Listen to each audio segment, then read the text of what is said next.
Hello, everyone. I'm Jen Lukens, and I want to welcome you to Beyond the Pages, where we reintroduce you to UND alumni whose stories have been told in past issues of our magazine. Today is our first time featuring two UND alums on the same screen. David and Jill Engelstad met after graduating from UND and have been married nearly 30 years. Jill is a 1982 graduate from the School of Medicine and Health Sciences Physical Therapy program, and David graduated in 1990 with a degree in civil engineering. While their educations differed, their mission to work with underserved populations around the world aligned.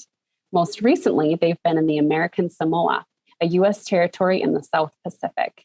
As one of the only engineers on the island, David worked with the Environmental Protection Agency, while Jill built the first ever rehab program for patients recovering from total knee replacement surgeries. We have a dynamite couple here, folks. So we're glad to have you, David and Jill. Jen, I want to say Manuia Leaso Oa Mai Oi, which means blessings on your morning. How are you? Oh, I love that. I'm doing well. Thank you. Good, Blessings on your morning, too. Thank you. Jen, we are so excited to do this interview with you. Oh, it's my pleasure. Well, let's start with why you chose the American Samoa.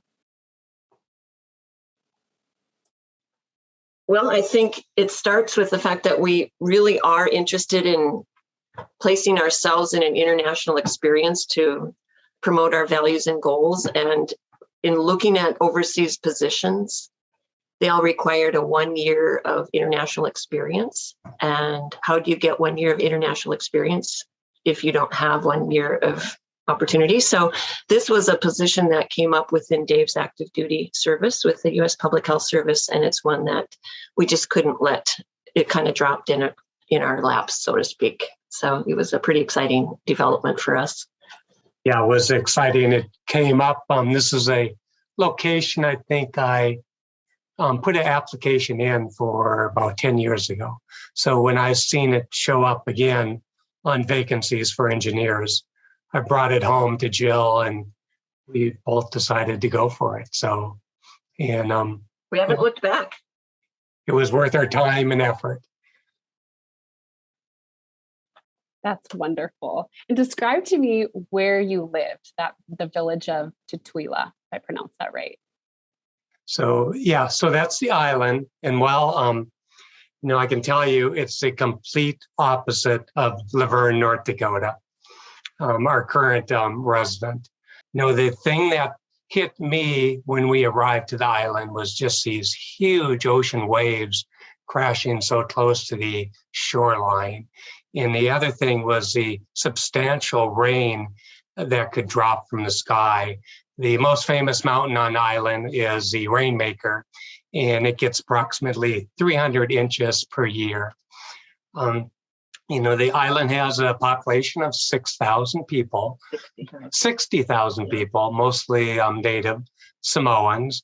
And it has a beautiful, deep harbor with coral reef that Jill and I would be snorkeling probably twice a week. And it has a single road along its coast. And each workday during 7:30 and noon and 4 p.m., there'd be a traffic jam.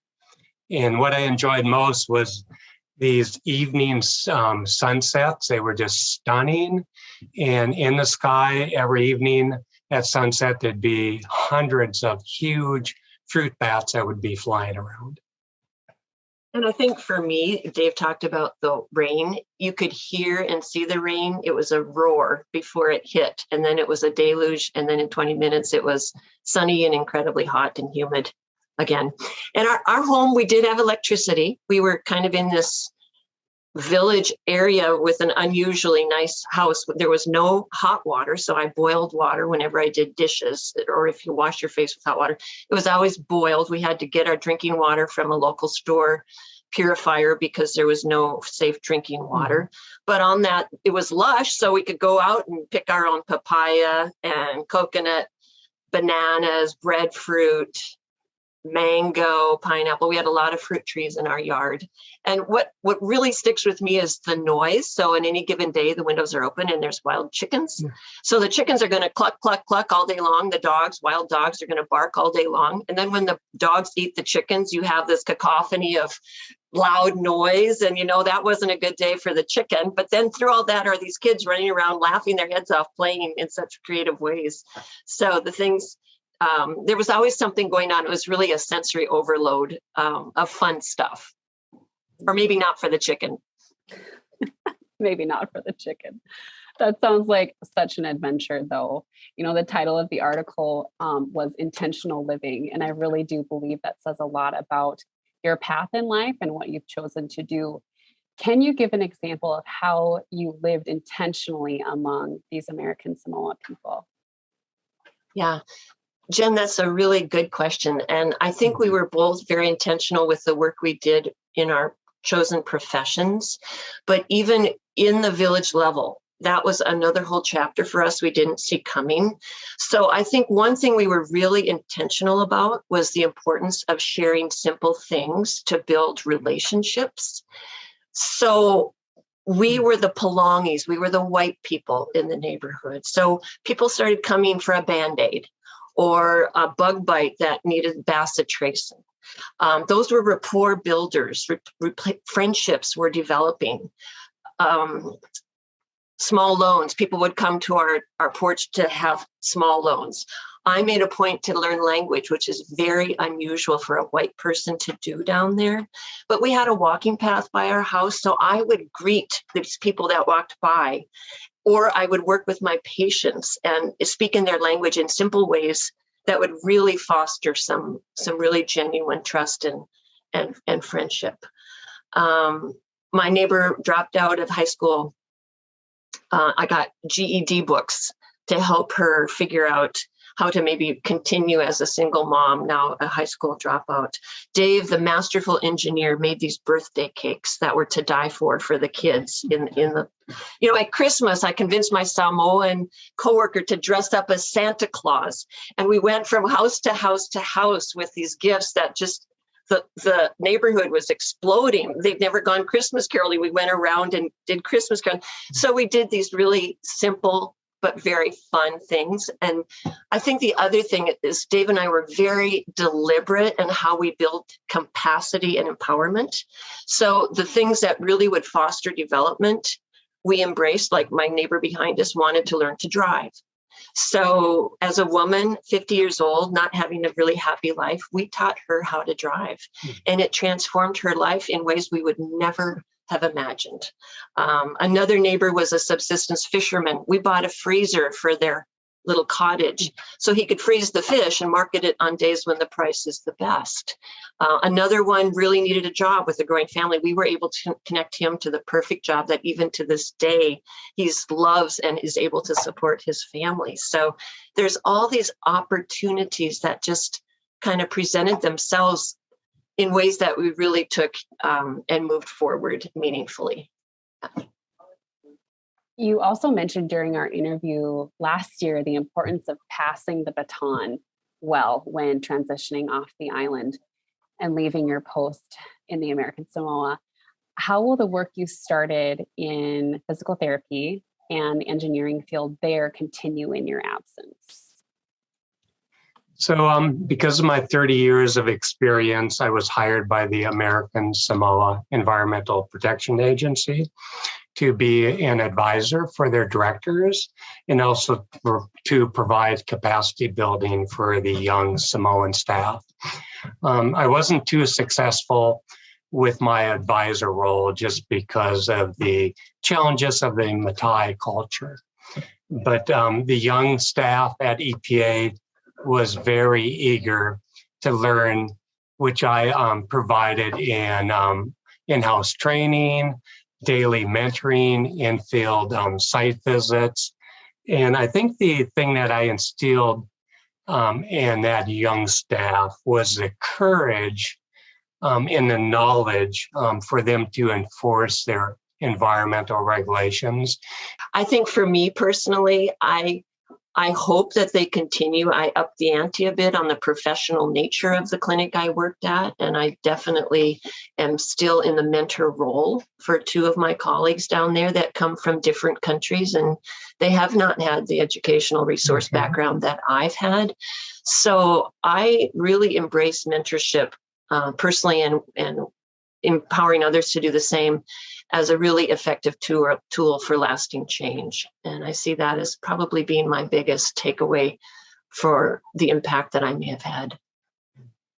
No, I think it's wonderful. And you all have done so much just learning about your professional work there, but also your personal work among the people. And so thank you for giving back in your own way there. And it'll be good to hear how it continues to build in your absence.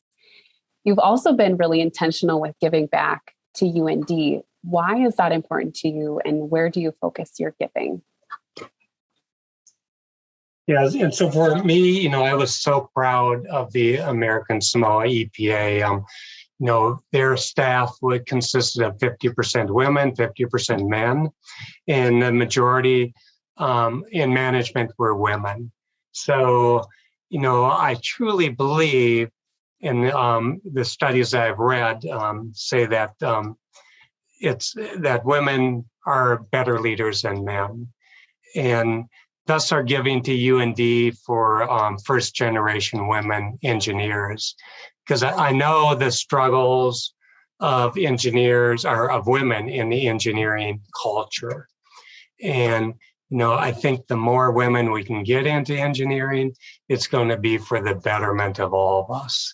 And the more women we can get into any profession, it'll be the betterment for all of us. So yeah, both Jill and I are so excited about that education, and then also impacting women and girls' education.